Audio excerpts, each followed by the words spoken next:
Na aula de hoje, a gente vai incluir os graus de liberdade, o grau de liberdade de deslocamento horizontal e esforço axial no nosso elemento de viga. Com isso vai ser o primeiro passo para a gente conseguir lidar com problemas de pórtico. Tá? Então a gente vai pegar, incluir tanto o deslocamento horizontal, que a gente vai chamar de U, quanto o esforço associado a ele, que a gente vai chamar de Fx, no elemento de viga. Vamos gerar primeiro um elemento só com esses graus de liberdade, depois vamos incluir eles dentro da nossa formulação da viga da Bernoulli e ver certinho como isso funciona resolvendo o exercício. Então, nesse caso de hoje, a sequência de solução do exercício é exatamente a mesma que a gente tinha na aula passada. Na sequência não vai mudar nada. O que vai mudar vai ser logicamente o tamanho da matriz de rigidez de cada elemento. Por consequência, vai alterar o tamanho da matriz da estrutura, assim como o seu vetor de forças nodais, beleza? Porque agora cada um deles vão ter que lidar com componentes de x, y e rotação. Então, o que o grau de liberdade axial? É a gente conseguir colocar dentro do nosso modelo a capacidade de representação de deslocamentos ao longo do eixo x. A partir de agora, vamos chamar o eixo x, que é horizontal, para um dado elemento, vamos chamar de x'. Tá? Por quê? Vai a partir de hoje chamar todos os eixos vinculados ao elemento em si por esse linha, que vai chamar de coordenadas locais do elemento. Então, para um elemento qualquer, a gente vai ter o eixo x', y' no horizontal, z' saindo da tela. Tá? Isso vai ser importante na aula que vem, quando a gente começar a rotacionar os elementos para poder analisar códigos. Dito isso, o que a gente tem no nosso elemento lá? No primeiro nó dele, que a gente chama de nó 1 aqui, ele vai ter então o grau de liberdade de deslocamento horizontal, que a gente está chamando de U1', e o esforço associado a ele, que seria ao esforço axial aqui do elemento, que a gente está chamando de Fx1'. Tá? Lá no segundo nó, a mesma coisa. Ele também vai poder se deslocar na horizontal e vai ter um esforço associado a ele. Então, no nosso caso aqui, o que a gente tem? A gente tem como graus de liberdade o U1 e o U2, e tem como esforços associados o Fx1 e o Fx2. O nosso serviço aqui é fazer o quê? É vincular esforços com graus de liberdade. Vamos utilizar então a mesma sistemática que a gente utilizou lá para o elemento de viga. Só que agora nosso sisteminha é bem menor. A gente está vinculando aqui os esforços desse elemento, o Fx1 e o Fx2, com os seus graus de liberdade, o 1 e o 2'. Tá? Quem que vai fazer essa relação entre essas duas coisas vai ser uma matrizinha de rigidez aqui, de esforços e graus de liberdade axiais. Tá? Então o que a gente precisa fazer? Reduzir a forma genérica dessa matriz para um elemento de viga qualquer submetido a carregamentos axiais e depois usar ele eternamente. Tá? Então, para fazer essa dedução, vamos utilizar o mesmo sistema que a gente utilizou para o elemento de viga flexão. Então a gente tem dois graus de liberdade, o 1 e o 2'. O que a gente precisa fazer? Vamos aplicar um deslocamento unitário num grau de liberdade e travar o outro e ver o efeito que isso causa de um nó para o outro. Tá? Então, se a gente pegar, por exemplo, aqui, travar o nosso nó 2, como se a gente pegasse e desse nó, travasse ele. Então, fazer o U2 ser igual a zero e vamos aplicar uma força tal que ela cause um deslocamento unitário nesse primeiro nó. Essa força vai causar esse deslocamento unitário no primeiro nó, ou seja, o nosso U1' é igual a 1. Se nesse meu sistema de equações eu substituir esses dois valores, eu sei que o meu U' é igual a 1 e eu sei que o U2 é igual a 0, multiplicar essas matrizes, o que eu vou ter? A força Fx necessária para causar esse deslocamento unitário vai ser a minha componente K1 e a reação que aparece no outro lado lá para manter o sistema em equilíbrio, vai ser o meu K21. Tá? Então o que a gente precisa fazer? Agora a gente tem um probleminha bem mais simples do que tinha na viga. A gente conhece o deslocamento nos dois nós e quer calcular essas duas forças. Tá? Professor, Pode falar. eu não entendi o que é aquele linha 2 e o linha um ali ainda.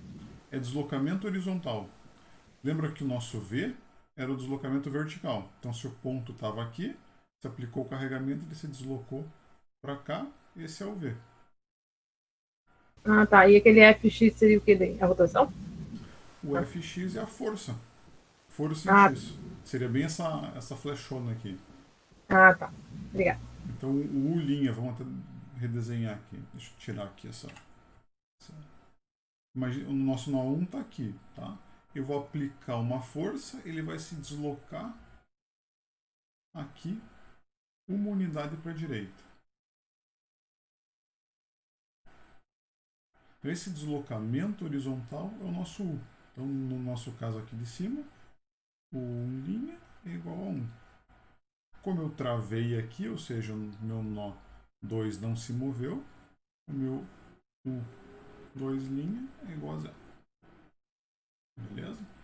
Então, colocando esses caras aqui na nossa relação entre graus de liberdade e esforço, a gente vê que a força necessária para causar esse deslocamento unitário é igual à minha componente K1 do meu sistema. A reação que vai aparecer lá no outro lado por equilíbrio, ou seja, porque eu travei esse nó, vai ter que ter uma força aqui segurando esse nó, vai ser minha componente K21. Então o que a gente vai fazer agora é calcular quanto que vale esses caras. Se nós lembrarmos lá de mecânica dos sólidos, a gente tinha o quê? O deslocamento de uma barra. Imaginemos que a gente, lá em mecânica do sólido, resolveu um probleminha com essa cara aqui. Tem uma barra, um carregamento P aplicado. Apliquei o carregamento, esse ponto onde eu aplico o meu carregamento, ele vai se deslocar para a direita nesse caso. Esse deslocamento a gente chama de θ, de deltazinho lá. Tá? O valor desse deltazinho é o quê? P, a intensidade da força, vezes o L, o comprimento do que a gente tinha na marrinha lá, sobre E, o módulo de elasticidade do material, vezes a área da seção transversal da minha barra. Se a gente utilizar essa equação para o nosso exercício, o que a gente tem lá? A gente sabe que o deslocamento na nossa barra, a gente volta no slide, foi igual a 1. Então esse cara aqui é igual a 1. A força é o que eu quero achar, porque a gente viu lá que a força necessária para causar o deslocamento unitário é igual a K1. Ou seja, o nosso P lá vai ser o Fx1 ou K1. O L a gente tem, porque a gente vai conhecer o comprimento do elemento. O A a gente vai ter, porque a gente já escolheu o material antes de começar o exercício. Assim como o A, a gente já sabia a seção transversal. Então o que a gente vai fazer? Substituir esses caras aqui. Isolando o K1, a gente tem que o valor dele é EA sobre L. Beleza? Então, se a força para causar esse deslocamento unitário vale A sobre L, aqui no outro lado vai aparecer uma reação com a mesma intensidade de sinal contrário. Então a reação que aparece lá é menos EA sobre L. Beleza? Então, por equilíbrio aqui de força na direção x', a gente tem que o K21 é menos EA sobre L. O que você teria que fazer agora? O mesmo procedimento, agora travando o primeiro nó e aplicando um deslocamento unitário no nó 2. Fazendo isso, vamos chegar aqui, esse termo é menos E sobre L e o termo de baixo é E sobre L. Ou seja, a relação entre graus de liberdade e esforços para um elemento submetido somente a esforço axial é bem simples, tá? Uma matriz aqui 2 por 2, todos os seus componentes têm a mesma intensidade, E sobre L, só modificando o sinal. Verificando as propriedades de matriz de rigidez, a gente vê aqui a diagonal só contém elementos, valores positivos, e a matriz é simétrica. Então, está bem de acordo com o que a gente tinha visto até agora na matéria. Só que, com esse formato aqui, ele não vai vai ser muito útil para a gente. O que a gente vai ter que fazer? Vai ter que colocar essa relação de alguma forma dentro da relação que a gente já tinha para a flexão da viga. Tá? Então, para a flexão da viga, a gente tinha todo mundo que está aqui, exceto as quantidades axiais, fx1 e fx2. Beleza? O que a gente vai ter que fazer? Tentar colocar esse sisteminha da equação certa dentro aqui da nossa relação que a gente já vinha resolvendo nos exercícios. Para fazer o quê? Para resolver todo mundo ao mesmo tempo. Ou seja, a gente tem um elemento completo no plano onde cada nó tem 3 graus de liberdade. Deslocamento horizontal, vertical e rotação. Então, o nosso elemento agora ele vai passar a ter deslocamento horizontal U, vertical V e rotação em torno do eixo Z. Beleza? Então, qual que vai ser a ideia aqui? A gente simplesmente acoplar aquele efeito axial aqui dentro dessa matriz. Tá? O que a gente vai fazer de forma grosseira? Vamos tentar achar um jeito de enfiar aqui o nosso fx1, o fx2, o 1 e o 2 e ver o que acontece. Tá? Então, no próximo slide, seria mais ou menos aquilo que eu desenhei no anterior está feito. Notem que agora a gente tem o fx1 e o fx2, o 1 e o 2. A grande questão é, com a inserção desses caras, o que vai acontecer com a matriz de rigidez do elemento? Então, à primeira vista, a gente já tem ciência do quê? Que ela cresceu, agora a matriz de rigidez para um elemento que a gente vai chamar de elemento de Porte, ela vai ser uma matriz 6x6, e a gente vai ter que dar um jeito de calcular todos esses caras aqui. Tá? Para as hipóteses dos problemas de engenharia civil, é bem suficiente a gente considerar que o esforço axial e a flexão estão desacoplados, ou seja, isso quer dizer que esforço axial não causa flexão e flexão não causa esforço axial. Tá? Um não interfere na vida do outro. Fazendo isso, vai simplificar bastante esse nosso serviço de calcular esses caras. Por quê? Lembrando aqui da matriz de rigidez, cada linha e cada coluna dizem respeito à interação entre graus de liberdade. Então, da forma que está escrito aqui, cada linha já está representada por esses caras pelo vetor ali. O que a gente pode fazer, por exemplo, escrever eles aqui em cima, só para a gente lembrar o que cada linha e cada coluna representa. 2, dá um garrancho. 2, teta Z2, todo mundo linha aí. Tá? Então, por exemplo, esse K1 aqui, ele representa a interação do quê? Do 1 com o 1. Se a gente voltar na dedução da nossa matrizinha aqui do elemento do esforço axial, o que é a interação do 1 com o 1? Seria esse cara aqui. Tá? Então seria o EA sobre L. Então a ideia seria colocar nesse lugar EA sobre L.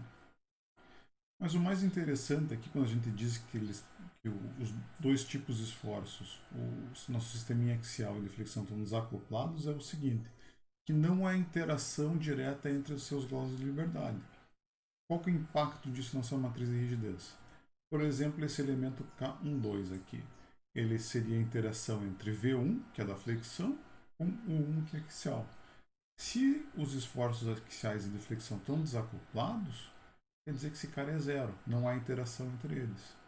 Da mesma forma, entre o θz1 e o 1, também consigo zerar.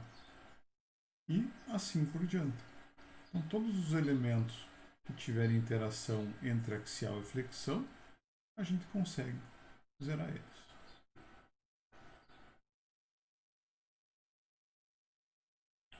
Com isso, a gente já começa aqui zerando um montão de termos da nossa matriz de rigidez.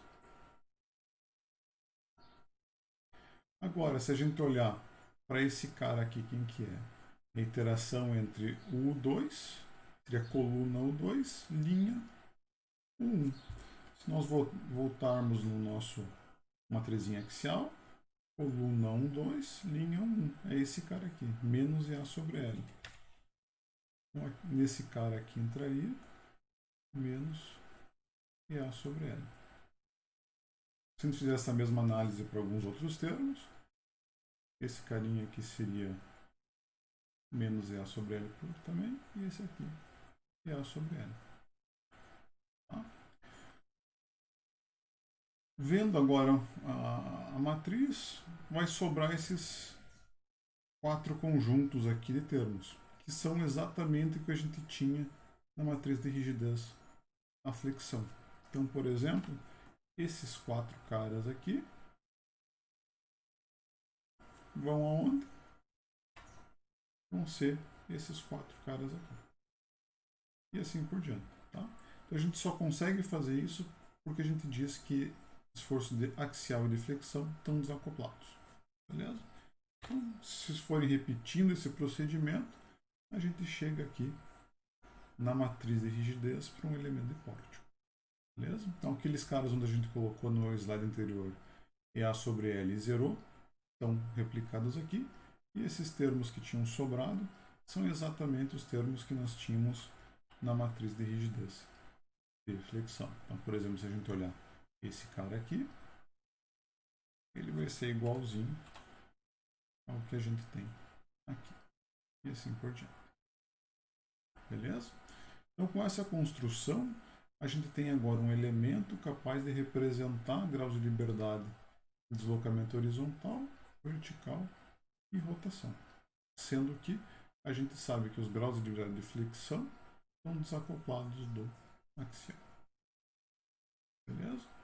Então, com esse cara aqui, a gente consegue já resolver exercícios.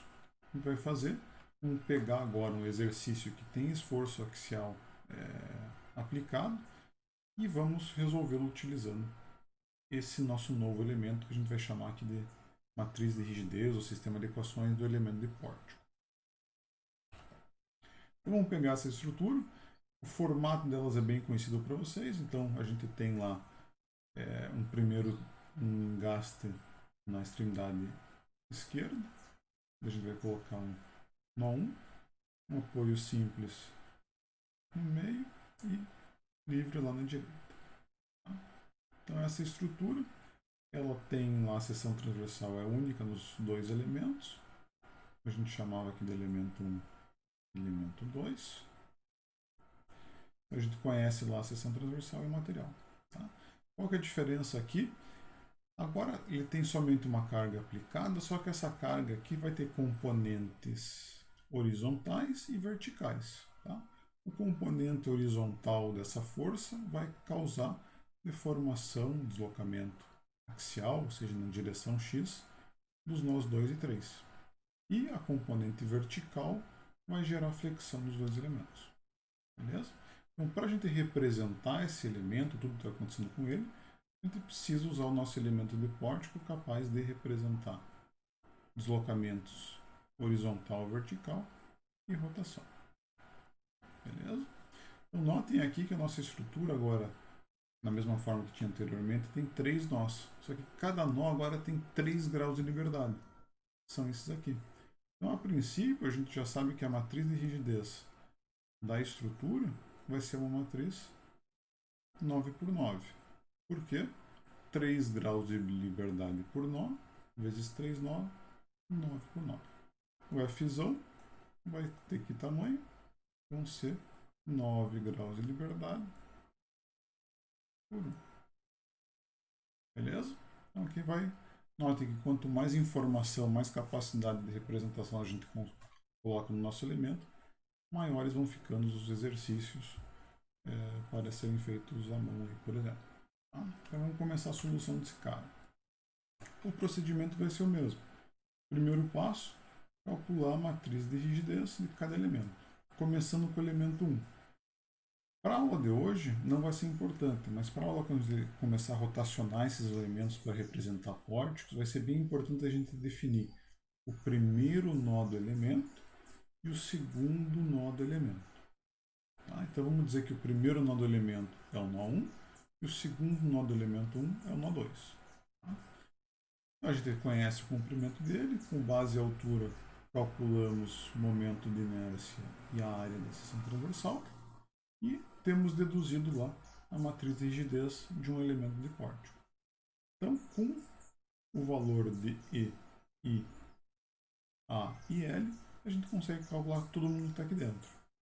Então, a matriz de rigidez do elemento 1 é dada por essa matrizona aqui. Beleza? Essa matriz está relacionando os graus de liberdade do elemento 1. Ou seja, UV e θz1 com UV e θz2. Beleza?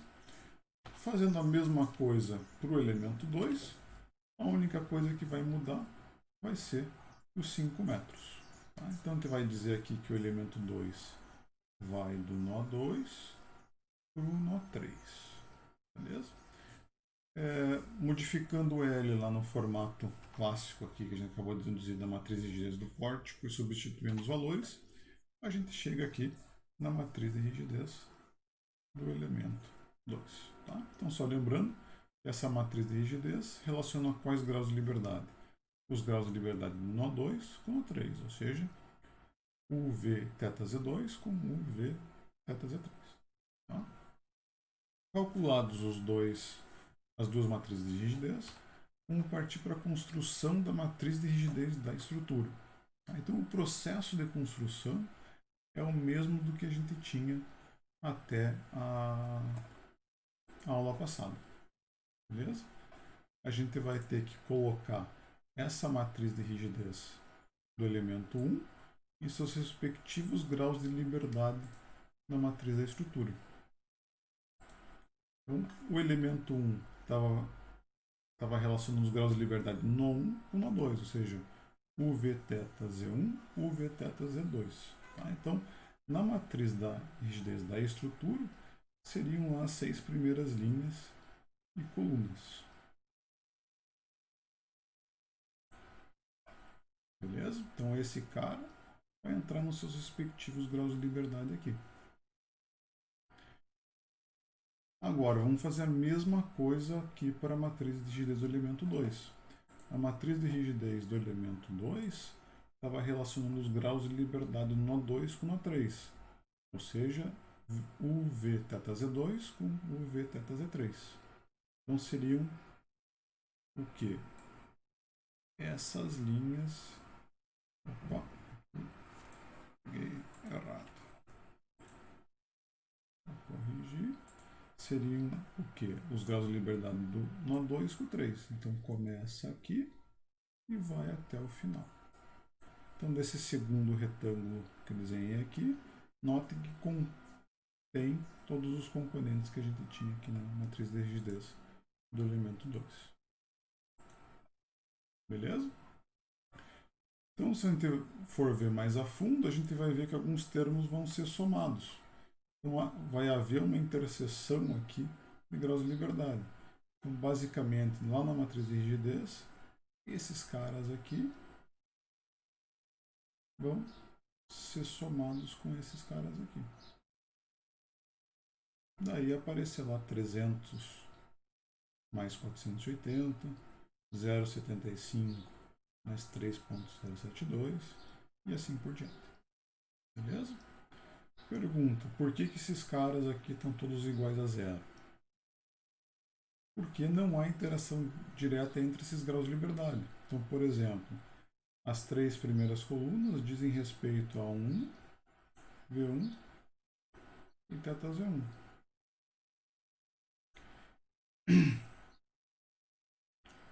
E esses caras aqui seriam a U3, V3, θz3.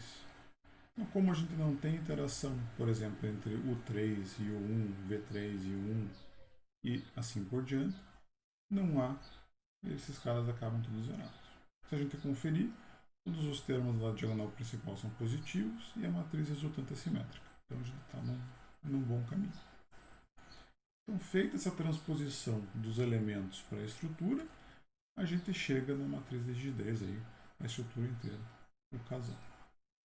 Tá? Próximo passo, construir o vetor de esforços nodais da estrutura, o F maiúsculo lá. Então, lembrando que a gente tinha lá o quê? Nó 1, Nó 2 e Nó 3. Quem que vai aparecer nesse F? Só os esforços, só as forças e momentos aplicados diretamente nos nós. Então, no nó 1, a gente tem as três componentes de reação. Reação horizontal, vertical e de momento. No nó 2, a gente só tem a reação vertical. Os outros, como a gente não tem nenhum momento ou força aplicada, na direção X ou momento em Z, esses caras zeraram, ficaram só a reação. E no nó 3, a gente tem o que? Força em X aplicada, força em Y aplicada, e não tem momento. Com isso, a gente decompõe aquela força em X, decompõe em Y e o momento é nulo. Beleza? Esforço equivalente. Olhando aqui para a estrutura, a gente não tem nenhuma força aplicada entre os nós, ou seja, o vetor de esforços equivalentes é igual a zero. E chegamos então ao ao sistema de equações da estrutura inteira.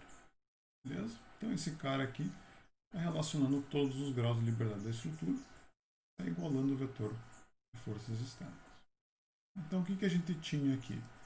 Lembrando que o nó 1 está no engaste, nó 2 aqui e o 3 aqui.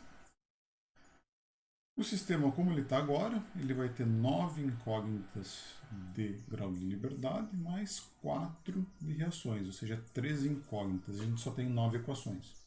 A gente tem que colocar alguma informação a mais para conseguir resolver esse problema. Então, olhando para a nossa estrutura, essa informação a mais vem nossas condições de apoio. Ou seja, a gente vai zerar os graus de liberdade nativos, aqueles que a gente sabe que são iguais a zero. Do engaste, a gente sabe que todos os graus de liberdade do nó 1 são nulos, V1, U1 e θz1. E que o deslocamento vertical do nó 2 também é nulo. Então, a gente sabe que todos esses caras aqui são iguais a zero. Com isso, se a gente multiplicar essa matriz por esse vetor, a gente sabe que um montão de gente ali vai zerar. A gente sabe que as três primeiras colunas vão zerar por causa desses três zeros aqui. E a gente sabe que a quarta coluna também vai zerar por causa do zero no V2. Beleza? Então esses caras aí vão sempre ser nulos e não vão nem ajudar nem atrapalhar a gente a calcular o que a gente quer calcular. Beleza? Então com essa modificação, agora nós temos o que? 1, 2, 3, 4, 5 incógnitas de grau de liberdade e mais 4 de reações. Com isso a gente tem 9 incógnitas e 9 equações, conseguimos resolver o problema. Nosso método de solução era fazer o quê? Pegar as equações que têm os graus de liberdade aqui para resolver elas. Então a gente vai pegar as equações representadas pelas linhas, pela quarta, sexta, sétima, oitava e nona linhas, resolver os graus de liberdade. Com eles em mãos, depois calcular as reações. Beleza? Então, basicamente, o nosso sistema de equações vai ser formado por o quê? Vai ser formado por o nosso 780, esses quatro caras aqui, esses quatro caras aqui, e esses 4x4 que sobrou. Esse seria o nosso sistema reduzido, seria um sistema 5x5, para calcular os 5 graus de liberdade que a gente não conhece. Beleza?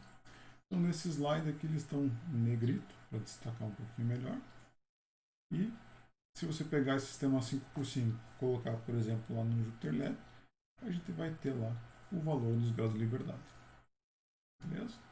Então, resolvendo o sistema de equações, calculamos todos os graus de liberdade ativos. Antes de calcular as reações, vamos ver o que esses caras significam. Por exemplo, o 2 é igual 1,18 vezes 10 a menos 5 metros. Então, quer dizer que houve um deslocamento horizontal com essa intensidade para a direita no nó 2. Se a gente vier na figura, o nó 2 que estava aqui se deslocou um pouquinho para o lado. E o tamanho desse deslocamento é de 1,18 vezes 10 a menos 5. Beleza? Por que ele foi para a direita? Porque ele está positivo. É a convenção de sinal positivo que nós temos.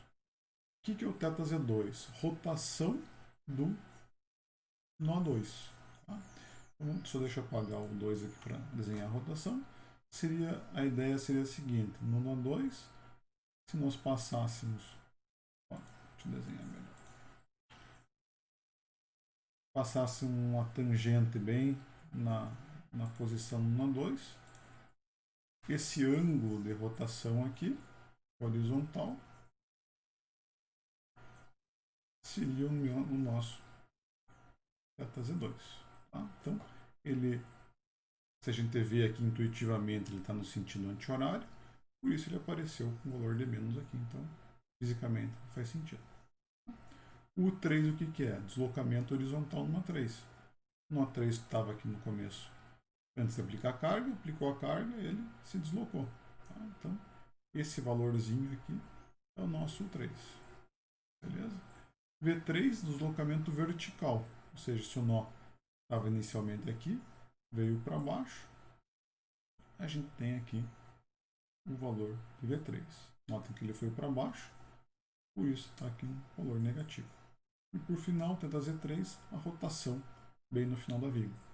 Se a gente passasse uma tangente aqui e tirasse o ângulo, a gente teria a rotação dela. Então, exatamente são essas quantidades de deslocamento e rotações que a gente está calculando na nossa estrutura. Professor, Pode falar. pode explicar ali por que a rotação é negativa? E para mim, É sentido horário. É tá, negativo. mas tipo, ele estava ali na horizontal. Aí quando ele desceu, ele rotacionou no sentido horário? Então, rotacionou no Ah, tá, o sentido horário é horário. negativo. Exatamente. Ah, tá, obrigada. Lembrando que a convenção positiva é para cima, para a direita e anti-horário. Então, o que foi no horário apareceu negativo. Beleza. Então, fisicamente, sim, graficamente, o que a gente está calculando são esses caras. Próximo passo, calcular as reações. Como eu comentei na aula passada, fica mais fácil a gente calcular as reações simplesmente multiplicando K vezes D e diminuindo o FQ. Como o nosso FQ é zero, ele nem aparece aí na equação. Tá? Então, basicamente, as reações, a resultante dos esforços nodais da estrutura, vai ser dada pela multiplicação de K vezes D. Então, notem, aqui era o nosso Fzão. Se a gente multiplicar o Kzão pelo D, que agora a gente conhece todo mundo, a gente recupera esses caras aqui. Tá? Então, onde a gente tinha a reação, a gente agora tem o valor numérico das reações. Onde nós tínhamos valores de esforços, a gente simplesmente recupera eles. Então, uma forma de conferir até se a gente está fazendo as coisas certas. Se esses caras aqui não tivessem saído com o mesmo valor, os zeros não permanecessem zeros, é que tinha algum problema no exercício. Tá? Então, as reações. Fx1 menos 3,54. Isso quer dizer lá que a reação horizontal no nó 1 ela é negativa, ou seja, uma reação para a esquerda com intensidade de 3,54 kN. Reação horizontal também negativa, ou seja, ela é para baixo com intensidade de 3,31 kN. E o momento, reação de momento negativa de 8, quer dizer que ela está no sentido horário. 8,8 kN por metro. Reação vertical no nó 2, mais 6,85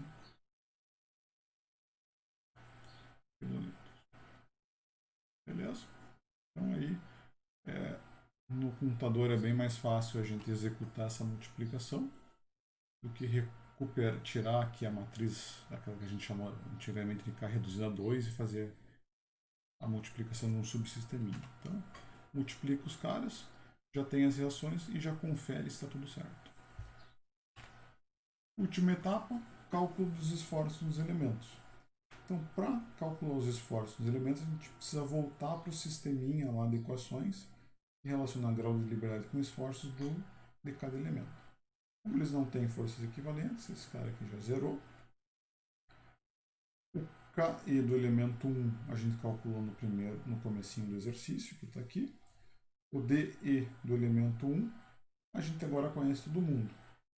O 1, V1, θZ1 são 0.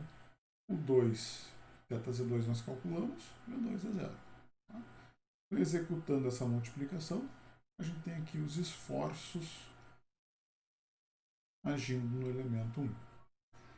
Aqui vamos ver os três tipos de esforços para ficar bem didático como eles saem ali. Notem que esse sinal que sai aqui, por exemplo, para o fx1, ele diz respeito ao sentido que o fx1 está aplicado no sistema local, ou seja, no sistema do elemento. Então, se é menos 3,53, quer dizer que o nosso elemento tem essa força aqui aplicada. Se a gente for para o nó 2, está mais 3,53, ou seja, está no sentido positivo do eixo x', 3,53. Então, se a gente olhar aqui para o nosso elemento 1, com o sentido das forças aplicadas, a gente vê que ele está sendo submetido a um esforço de tração. Outra coisa, vamos desenhar agora os componentes aí de momento. No nó 1, que momento que a gente tem lá? Menos 8,8. Esse menos quer dizer que está agindo no sentido horário. Então, 8,8. Vou desenhar onde? Vou desenhar onde está tracionando, ou seja, para baixo. Vai ficar para baixo o diagrama 8,8. No segundo nó, o momento é menos 17,7. Já também está no sentido horário. Coloquei aqui no sentido horário. Esse 17 está tracionando a fibra superior. Então, desenho o diagrama lá para cima. 17,7. Para ter o diagrama, ligo esses dois caras. Tenho aí o diagrama do momento trator do elemento 1. Beleza? Para o elemento 2, é exatamente o mesmo procedimento. Multiplicar a matrizinha de rigidez dele pelo vetorzinho de graus de liberdade dele. Beleza? Então, com isso, a gente consegue finalizar o exercício. Eu deixo para vocês como tarefa sugerida tentar resolver esse exercício agora com as matrizes um pouco maiores lá no Jupyter Lab.